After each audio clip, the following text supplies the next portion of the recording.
don't have like a superstar receiver like the years past. Well, yeah, they're all pretty good. So, yeah, there's, you got to kind of know. Sometimes by down and distance, they tend to target a certain guy a little bit more than others. So I think we know those kind of things. But there's only, at the end of the day, there's only so much you're going to do, and we got to, whatever calls that we're making, we got to play them soundly and do a good job. So yeah, I think that's just kind of the nature of their offense, is to spread you out and utilize a lot of weapons and things. So got work cut out for us for sure. How important was the bye week for your defensive line? I know there's been a lot of guys dealing with those various ailments. Just how did it help them to have Yeah, I think it was good. Got most of those guys, or all of those guys, back practicing regularly. So hopefully we're going into the game probably as pretty healthy as we've been in a number of weeks in that area. So it was helpful. But yeah, at the same time, they've been still getting some work. But we're able to, you're able to limit guys a little bit at various points, and so they're not getting overworked. Where does Austin fit into that? Yeah, well, he's full go. He was a little bit limited the last game that we played, and then but he ended up playing quite a bit and playing pretty well anyway. So I think he's close to 100% as he's probably been in quite a while. So we're just planning on him, and Hayden Hatcher's been practicing again. So and Jeremy Robinson's been practicing full time again. So we're basically we've been the last 2 or 3 games with some limitations in that area in terms of those guys, but they all should be back and ready to go. How much does a bye week help against a team that wants to push the pace, go up tempo?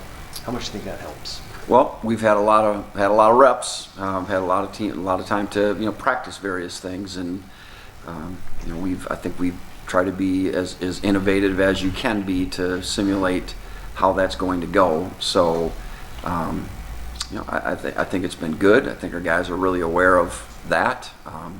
That's something like last year when we played them. They did the same, and I don't know that we always probably got lined up as cleanly as we'd want to, and I think that's part of what they do. So when you can watch them playing against other teams, and I think if they feel like you can't get lined up and they got you on the run, I don't think they care what they run. They're just going to snap the ball faster and you can line up. So, and then things are going to work.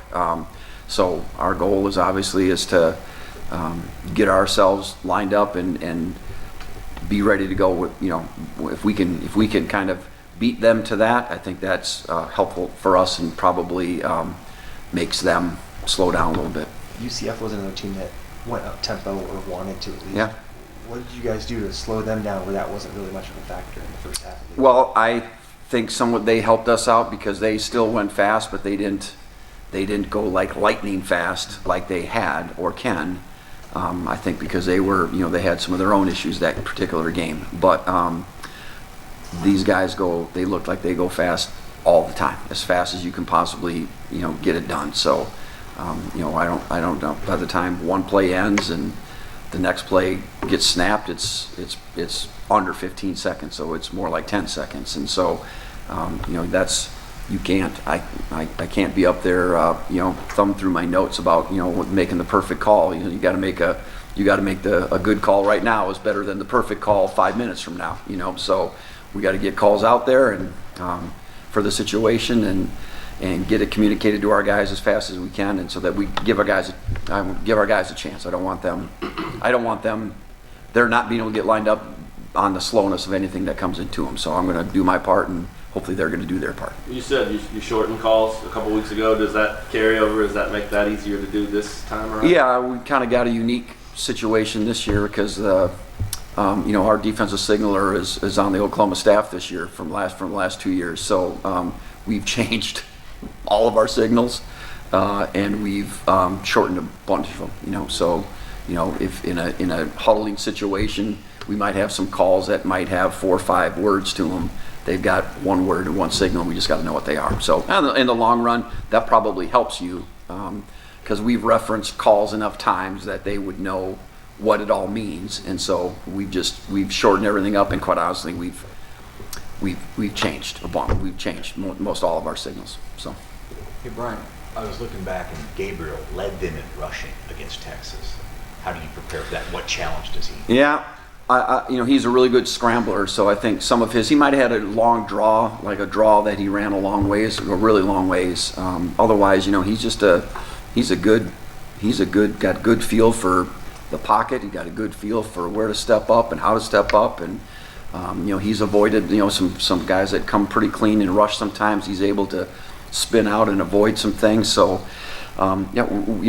it's probably more of that than just the design runs where he's going to keep it on a running play. Although there's a little bit of that as well. But we got to be sound in our rush lanes. We can't get unbalanced, and we know that. We got to kind of just keep lanes and kind of try to keep guys corralled. And obviously there's certain calls where we can have a whatever you call them, a spy or whatever. There might be certain calls that we have that you can kind of add another layer to things if he does in fact step up. So at the end of the day, again, he's a good player, and sometimes you can do all the things that you want to do, and good players are still going to find a way to do make some things happen. So once in a while you gotta live with that to a certain extent, but obviously we know we gotta really be sound in what we're trying to do versus him, because he's played a ton of football and he's a really good player. So he'll make you pay if you don't.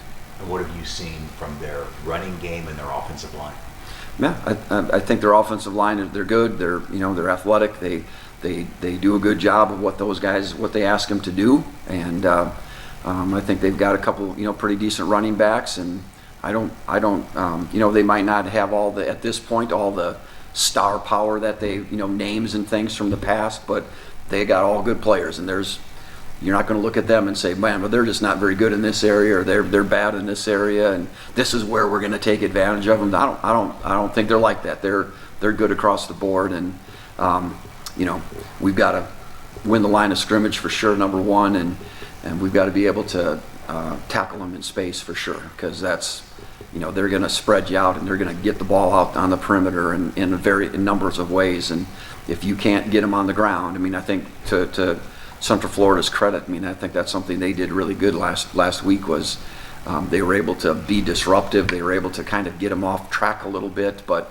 when there was some space and tackles to be made, those tackles got made, and we've been good in certain games on that stuff, and not as good as we need to be in others. So we harp on it every day, and we work on it every day, and hopefully the results are going to show up on Saturday. This goes with what you just said, but after the Oklahoma State game, Austin Slytherin mentioned the defense needing to improve against quick screens and other quick passes. How do you work on that? Yeah, well, we work on them. We did a period today, and that's what we did. So, sometimes the calls make you more or less successful versus screens, what you're doing, but it's recognition with the defensive line of somebody letting you get through. Got to feel in some of those areas, and on the back end, you've got to be able to.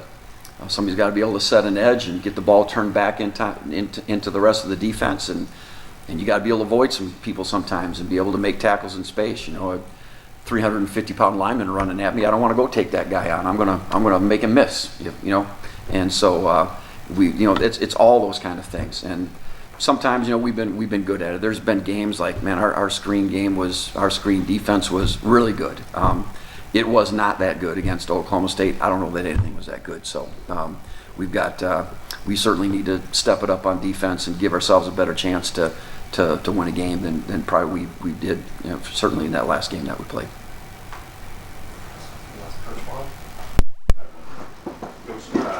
Oklahoma's leads the league in yardage on play action passes, and things are probably going to throw a lot on early downs.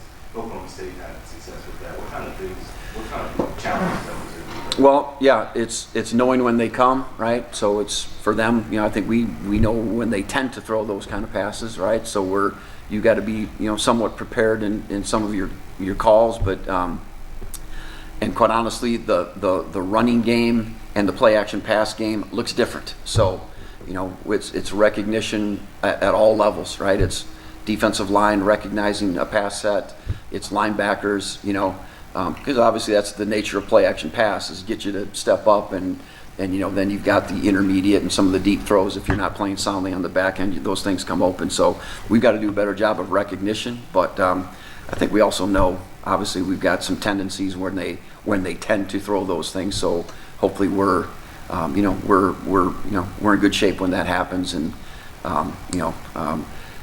again, hopefully we're not putting our guys in a situation where they can't be successful. So we've had a lot of time to practice.